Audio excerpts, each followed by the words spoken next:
How would you like a 15% discount to my daily email, the stack of stuff, the show notes, discounts to the conference, all of that? All you need to do is text the word show to 33777. You'll get the annual subscription with a 15% discount to my daily email. You'll get the stack of stuff, the links to the show notes, discounts to the conference, and so much more. All you have to do is text the word show, SHOW, to 33777. Text show to 33777.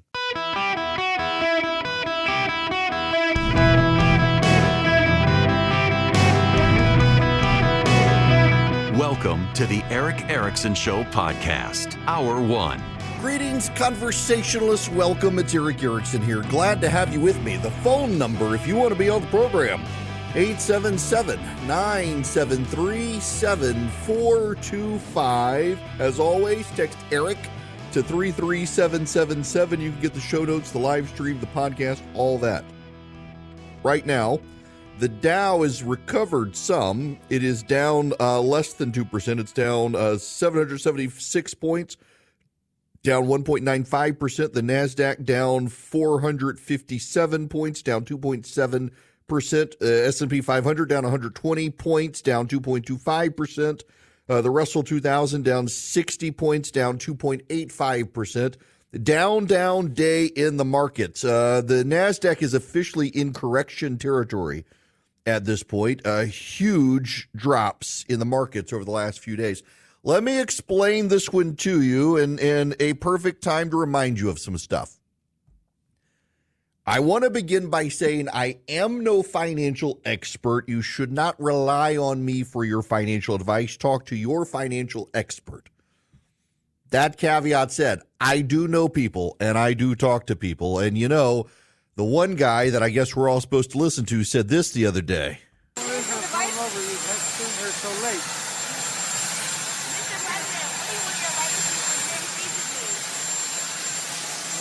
The economy.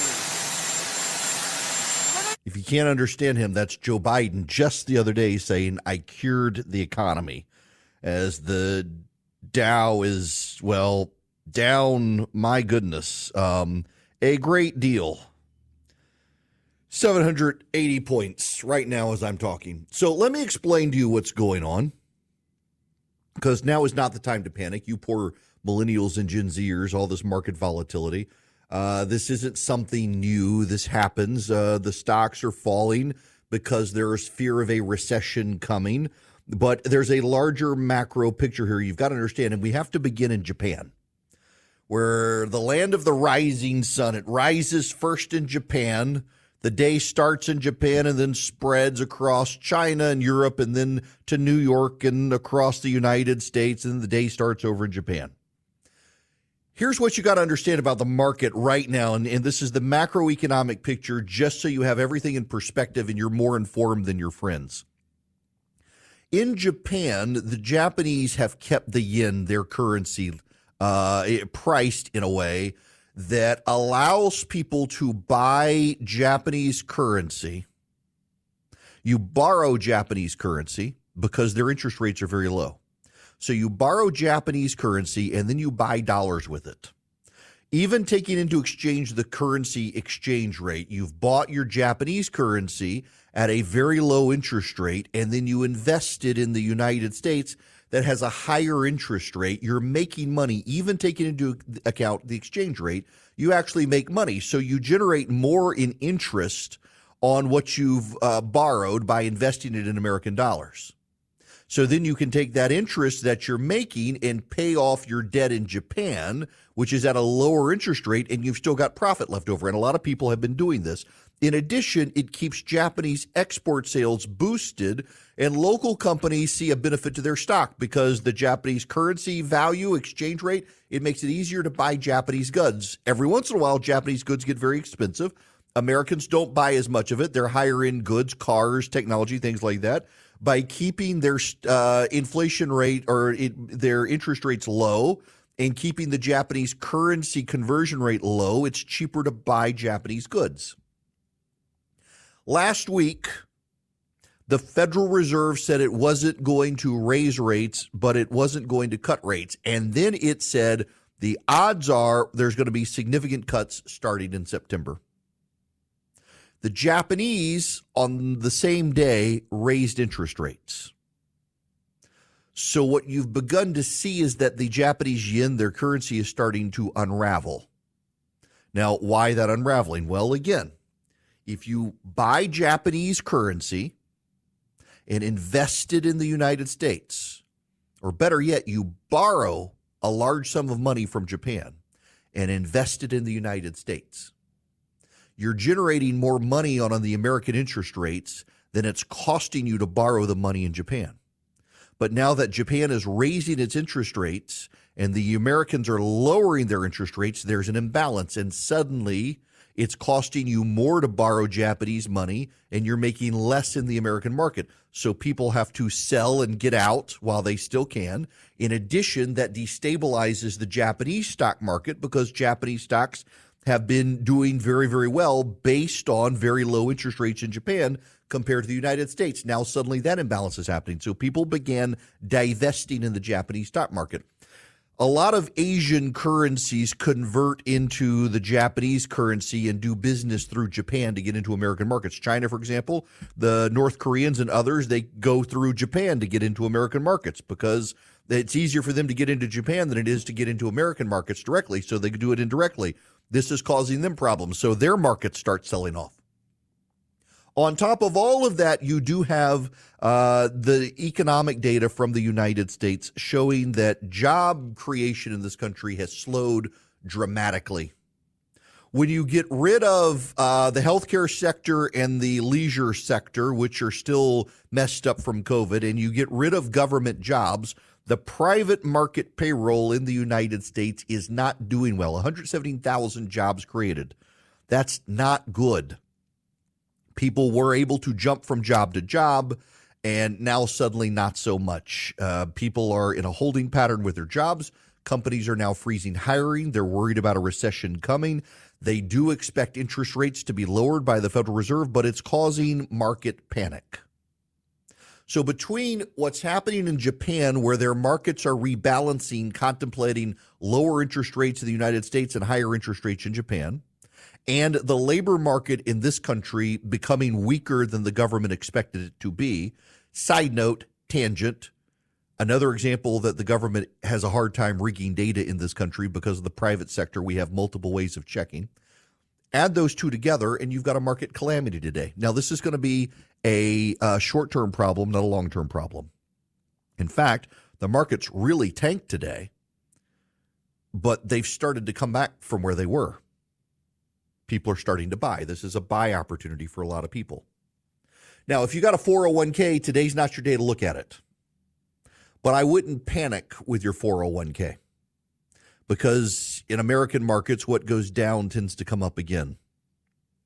Also, if you're young and you stay in the market for 30 years, the odds are you're going to come out ahead.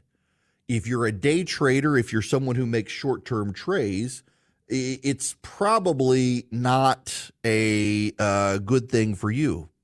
But you should be in the market for the long haul, and over time you should begin to shift towards bonds. The older you get, they provide more stability.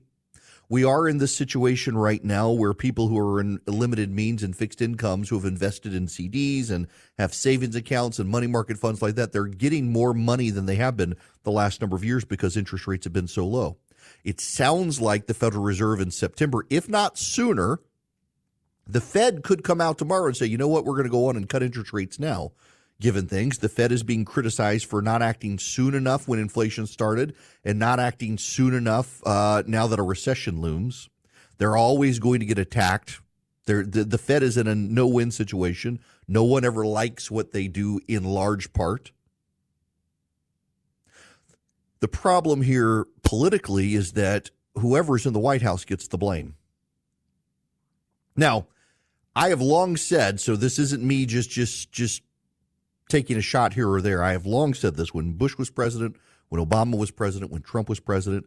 Presidents get disproportionate credit when the economy is going well, and presidents get disproportionate blame when the economy is doing bad. This helps Donald Trump because the Democrats will get disproportionate blame right now because they're the ones in the White House. And it doesn't help when you have Kamala Harris out there like this.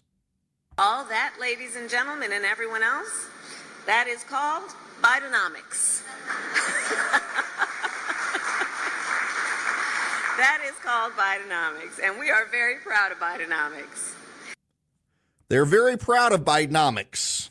Republicans will have an opportunity now to weave all of this into a tale of the Democrats mishandling the economy and driving us into recession. It's globally a more complicated picture than that, but the political line, if the Republicans can be disciplined, can stick to the Biden White House because people are already upset about the economy. And the most frustrating part of this is that, so normally I come in, I'll turn on CNN or Fox and have that on. I've had on CNBC all day. And the number of people, the number of business analysts who want to tell you that at the macroeconomic picture, things are still fine. At the macroeconomic picture, as you and I have long discussed, things at the microeconomic picture, your household level, they have been fine for a while. This gets into my complaint about Donald Trump this weekend. He was in Atlanta.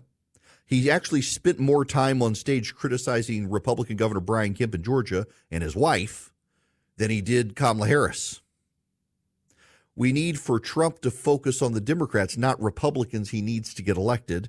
And MAGA needs to start standing for make affordable groceries again, make affordable goods again, make affordable gas again. You want to make America great again, you got to make affordable groceries again. You got to make affordable goods again. You got to make affordable gas again. Now, there is one contraindication to a recession right now. Speaking of gas, we are at all-time gas usage right now. Record high number of people requiring gas for commercial trade. That's significant because if there is an economic slowdown, the use of gas goes down in recessions. Why? People cut back. They don't ship as much. Right now, there's still a lot of shipping happening. There's still a lot of commercial transportation happening. That's a good sign for the economy. The economy at that level is still moving. But if that starts to slip, it's another warning sign of a recession. At the same time, before I get out of here for commercial break, let me also add this. Most of the gains in the indices, the Dow Jones, the NASDAQ, and the rest, they've come from a handful of companies. Those companies have disproportionately driven stocks. Apple, for example, NVIDIA, Meta, Microsoft. These companies have disproportionately raised the stock market in ways that if you were not invested in them, you didn't see the benefit. Everything's done okay, but those companies have outpaced everyone else, and they've artificially driven up all the indices more than the indices probably should be driven up, and there is a correction coming there. Most of you, if you're not invested in those stocks, you haven't seen the massive gains that people who are invested in those stocks, like Nancy Pelosi, have seen. But this isn't calamitous. And the rule of thumb, honestly, I think remains buy reliable stocks and companies in which you use and that pay a dividend, reinvest the dividends, and stay there for 30 years, and you'll come out okay. If you're buying and trading, if you're managing your own portfolio and you're buying and selling all the time, you're not going to do well in the stock market. In addition to the tax disadvantages, you're creating your own instability. The markets over time will be fine. They will recover. But we probably are headed into a recession right before the election, which is bad news for Kamala Harris, great news for Donald Trump if he can focus.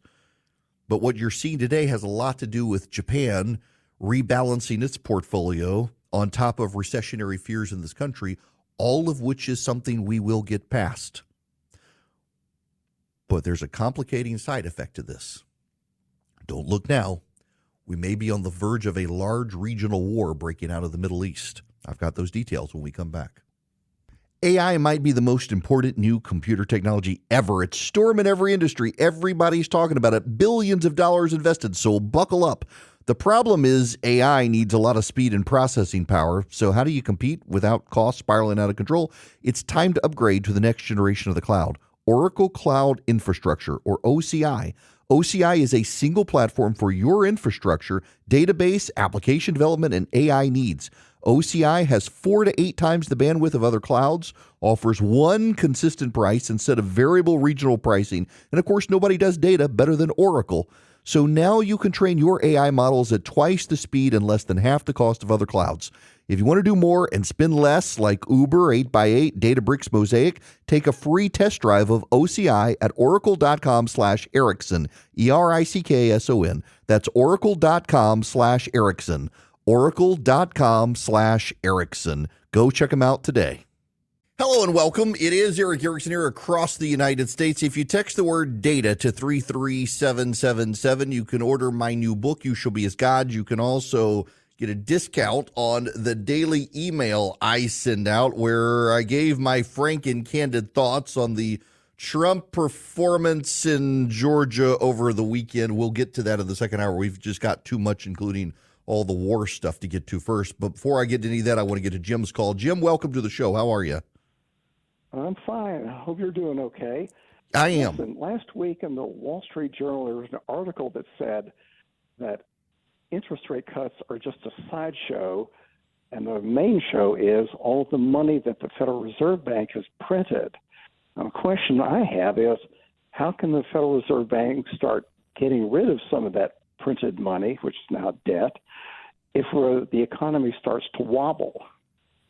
So my understanding, and again, I'm not an expert here, but from what I was reading in the Wall Street Journal as well, and the conversations on CNBC, is essentially the Fed just takes money out of circulation.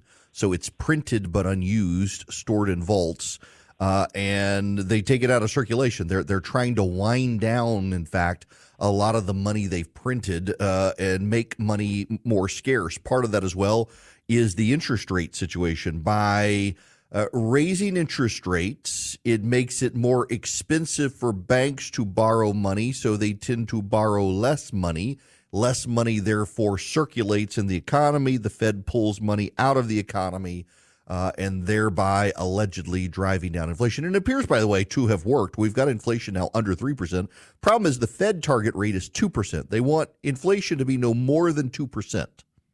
And they haven't gotten there yet, and they may not be able to get there. And there are growing murmurs that we may not see a 2% inflation rate. It may be 2.5, 2.6, which honestly isn't good. We do need to get it closer to a 2% rate. But when you have the economy headed into recession, we're going to have a stagflation situation where our situation right now, frankly, is mirroring the situation from the 1970s. In fact, if you put our interest rates and economic situation together from the 1970s now, it mirrors almost precisely what's going on, which suggests that what's going to happen is the Feds will cut interest rates and will spark inflation again, and they will have to raise interest rates again, and that will be further economic destabilization in the country. And on top of that, we've got the situation shaping up in the Middle East. When we come back, look, I want to talk to you about what happened in Georgia with Trump, his comments about Brian Kemp. He spent more time attacking Brian Kemp than he did attacking Kamala Harris. But we got to actually, what's way more important is understanding the situation in the Middle East. And so I really want to spend time there when we come back. First, however, I need to tell you that Eden Pure has brought their BOGO deal back on the Thunderstorm air purifier. When you buy one, you get one free. Doesn't matter how many buy, you get the equal number free. If you buy 2, you get 2 free. You buy 10, you get 10 free. The Thunderstorm will eliminate any odor, and I can testify to this in my personal experience using it. Smoke odors, dirty diaper odors, litter box odors, wet dog odors, cooking odors, musty odors, doesn't matter. The Eden Pure Thunderstorm wipes out those odors. They generate O3 molecules. That's ozone. It seeks out and destroys odors, even behind furniture, even in the nooks and crannies. Nothing can hide from what it does. So now's the time to order it. The Eden Pure. It's buy one, get one free sale. Limited time.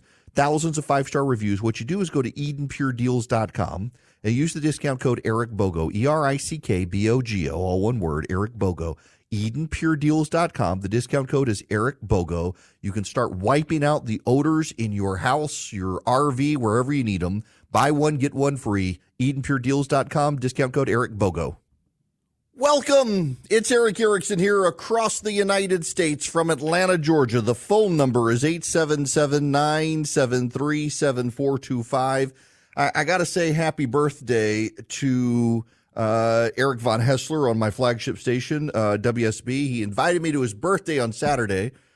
We were supposed to be out of town because it's the last weekend before school starts. And then, well, I got hit with the stomach bug my kid had, and I didn't think they would want me ferrying a stomach bug up to the party. So I stayed in bed. But nonetheless, happy birthday. I got to explain to you what's going on in the Middle East. Wild times happening.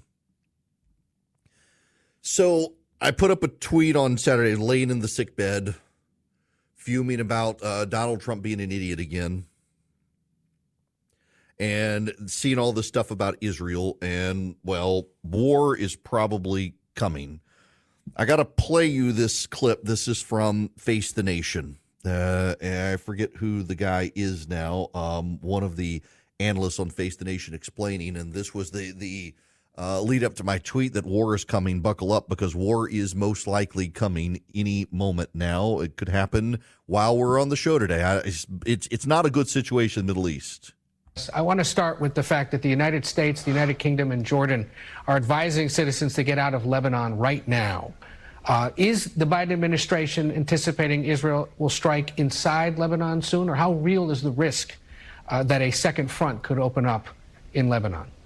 Well, Ed, what we're trying to do is prepare for any eventuality, any possibility. That's only responsible for the United States. Obviously, we've been quite clear that we'll work with our ally Israel to defend itself against any threats that it faces, and we are in a moment that appears to be of heightened threat.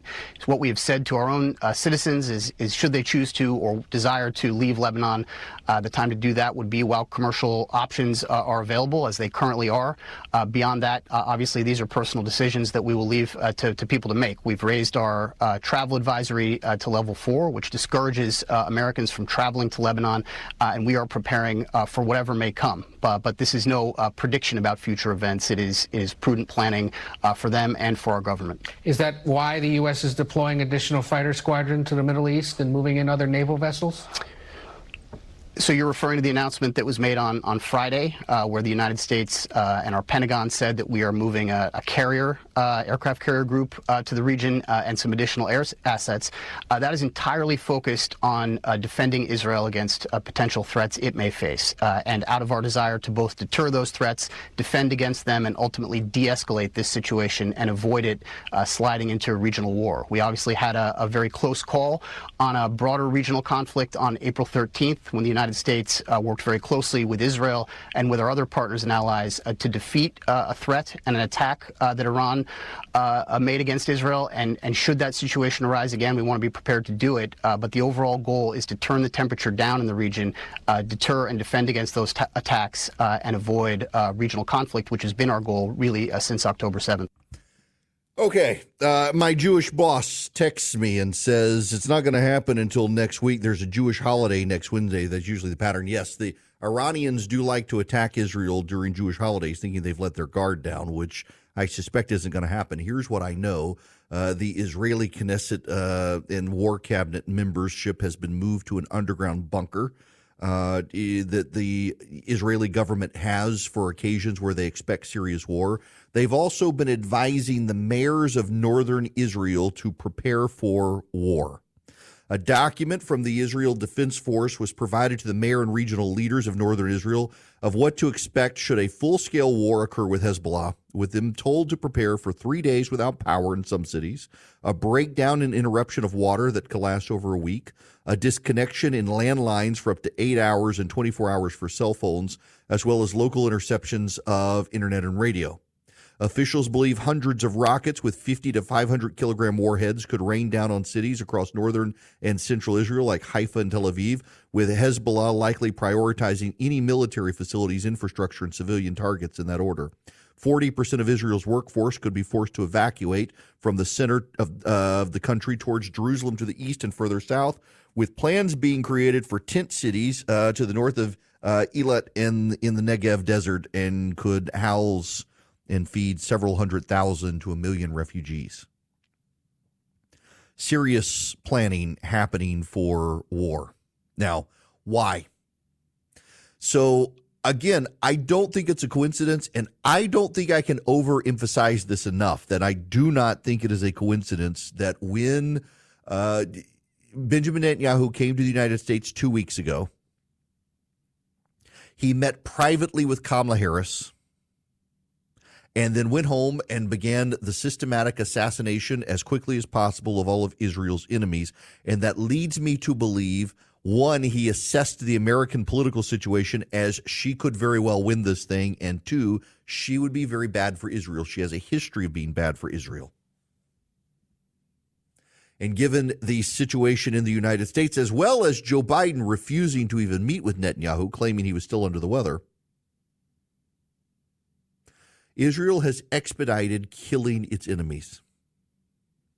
And one of those they killed was a prominent Hamas leader who lives in Qatar, who traveled to Iran to be there for the inauguration of its new president. And the bomb that was used to kill him in a safe house run by the Iranian secret police had been planted months before. The head of the secret police has already been executed by the Iranians, and they've rounded up many of the staff, claiming that they were plotting with the Zionists. Now, there's a larger picture here as well. There are Iranian military operatives right now south of us in Venezuela. Doesn't get a lot of American attention, but the Iranians, Chinese, and Russians have all been working with the Venezuelans as they anticipate invading neighboring Guyana in an oil-rich territory. The Iranian military has been in the Western Hemisphere now for some time. In addition, we do know, and the FBI has warned about potential Hezbollah operatives and others crossing illegally into this country. We've already arrested people with ties to ISIS. What becomes a regional war could become more serious when you have potential terrorists having crossed the American border illegally in this country, taking up space somewhere in this country that we don't know about. The FBI is looking for people. Iran explicitly said last week that it blamed the United States for what Israel did. Normally, Iran does not do that, and it's a signaling of the escalation. The problem here is that the Biden administration has given a lot of money to Iran. Now, it's not American money. This is a misconception. A lot of people on the right, they don't quite understand the dynamic. In 1979, the Shah of Iran collapsed, so the Persian Empire finally died. The Persian Empire had been around for thousands of years. Iran was Persia. The Shah of Iran was the head of the Persian Empire. It collapsed. The end. They had a lot of investments around the world. The Shah of Iran was not a great guy, actually, and his policies led to this Islamic uprising. He had massive amounts of money in bank accounts around the world. When the Iranian leadership of the Ayatollah took over, those accounts were all frozen. What Obama did and then what Biden did was they didn't pay Iran our money. They gave Iran a portion of their own money that's been in these accounts forever. They shouldn't have done it. But it is not accurate or truthful to say they gave them American money. They gave them Iranian money we had been denying them access to. We didn't give it all. We still have a lot of it. The problem is we should never have given it to them to begin with, because everyone knows that what Iran does with its money is it funds terrorism. What the Obama administration decided, there are a bunch of anti-Semites. They hated Israel, including Barack Obama. Ben Rhodes was probably the most notorious anti-Semite. And they decided that they could reset the relationship in the Middle East, and they could make kissy face with Iran. It very much reminds me, if you've ever seen The Darkest Hour. The Darkest Hour, there were people within the war cabinet who were arguing with Winston Churchill that you should try to find peace with Hitler. And Winston Churchill said you cannot find peace with a tiger when your head is in its mouth. What the Obama administration decided to do, and what the Biden administration went back to doing, was putting the American eagle's head in the Iranian tiger's mouth. and saying, we'll choke you full of cash so you can't actually swallow us. The Trump administration left the Iranians in a worse financial position. In fact, the Trump administration undid so much of what Obama did and hurt the Iranians financially. The Iranians had a hard time finding the funds to fund the terror in the Middle East. But Joe Biden made up for it and then some, allowing them to sell oil on the open market to get money there, returning to them cash that was in bank accounts in Western nations. And Iran poured that money into funding Hezbollah, poured that money into funding Hamas, poured that money into military development, not into taking care of its citizens. Also, Iran infiltrated the Biden administration, and they are full of Iranian sympathizers and spies, and this is not in dispute. And it's another sign of the Western media, particularly the American political press corps protecting Joe Biden, that they are refusing to aggressively cover the story of how infiltrated and infested the Biden administration is with ties to Iran. And it's not in dispute. The documents were leaked. Semaphore is one of the only news outlets in the world that decided to run with the documentation showing just how infested the Biden administration is with sympathizers, at least, if not spies, of Iran. So now you've got Israel. It's surrounded by its Arab cousins, and the north of Israel is Lebanon, which is controlled now by Hezbollah, which is completely funded and an arm of Iran. You have Syria also to the northeast of Israel, the Golan Heights area there that Israel took over. Syria is its own regime run by the Arab Nazi Party. The Baathists are the Arab Nazi Party. The Baathists run Syria. Bashar al-Assad, his father, was one of the original Baathists, a friend of Saddam Hussein. But they have been infiltrated by the Iranians, and the Iranians have made a deal with the Ba'athist Party to help the Ba'athists prop themselves up against rebels who are more sympathetic to the Sunni Muslims of Jordan and Saudi Arabia. Then you have Iraq itself, which is more and more taken over by the Iranians, and Iran itself, growing a burgeoning Persian empire again that is fundamentalist Shiite Muslim. Iran thinks that it can take on the rest of the Arab world, except it's kind of overestimating its abilities. The Saudis, the Jordanians, the Egyptians, the Bahrainians, the Emiratis, and the Omanians are not fans of Iran. It's not just religious. They also view Iran as a threat to their territorial integrity. If Iran goes aggressively at Israel, which is expected within the next week, you're going to have an expansive war footing, and it's going to draw the Americans in. Israel, Biden and Kamala Harris may not like Israel, but Israel's still our ally. And that's going to expand a war setting. If it expands a war setting and draws us in, we will find out very quickly if there are Hezbollah sleeper cells in this country, which the FBI believes is likely. And that will in and of itself become destabilizing. A regional war will become a global war very quickly at a time of also markets crashing and economic calamity. World War III could break out in the next week. Not to be the optimist. Come quickly, Lord Jesus. Situation's destabilizing. How is it going to impact you? It's not immediately going to impact you unless you have sons and daughters in the military. But if it is a prolonged bit of instability in the Middle East, it is going to spread. The Russians and the Chinese and the Venezuelans are already working with the Iranians. You have a natural axis there that's growing. You have Iran, Russia, and China right now in Venezuela. You've got China and Russia inside Cuba right now, 90 miles off the coast of Florida. We are not as invulnerable as we used to be due to the seas. It's a destabilizing situation, and unfortunately for us, the man we have in charge is a dementia-addled 80-year-old who doesn't know where he is or what he's doing, and his successor in office is a walking word salad. So God help us all. Now, I need to tell you about my bank, Old Glory Bank, and I hope you might consider using Old Glory Bank because they're a fantastic bank. Old Glory Bank will do you proud, and they will, in fact, well, they're just good for your business, and they're good for you. In fact, Old Glory Bank has no-fee checking and no-fee savings. That's how great they are. and you can go get a great bank account from them. You can get mortgages from them. You can get loans from them. If you're a first responder, they have great benefits for first responders that nobody else can get, but you can get if you have a direct deposit account set up with them. You can find out everything at oldglorybank.com, oldglorybank.com.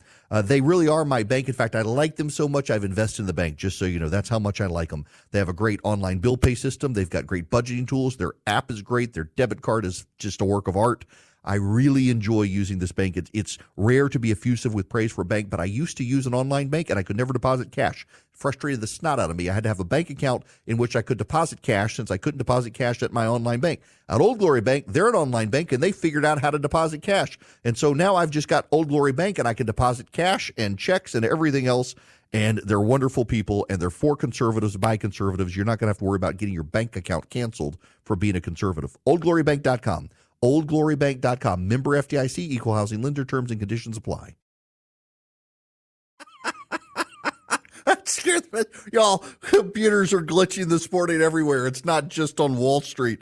Oh my gosh, that scared the mess out of me. Welcome. Yes, as all of the voices at one time were saying, all the schizophrenics in the audience were like 877-973-7425.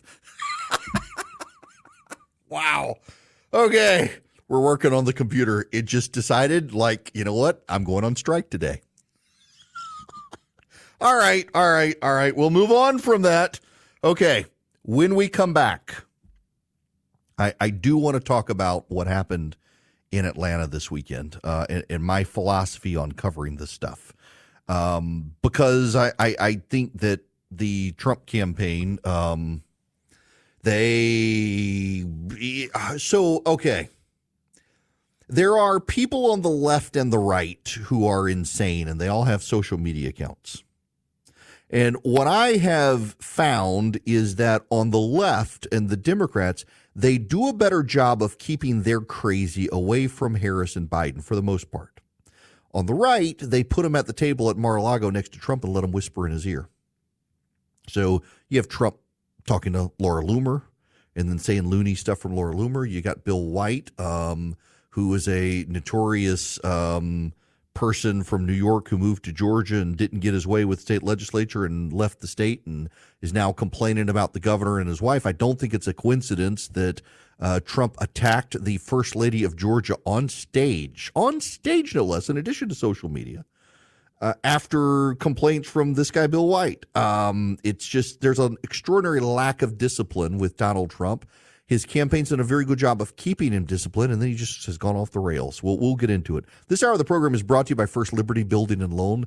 If you're buying a building or building a building, or you're buying a franchise, or you need a heavy equipment loan, First Liberty might be able to help you. They make their own decisions. They have since the 90s. FirstLibertyGA.com. FirstLibertyGA.com.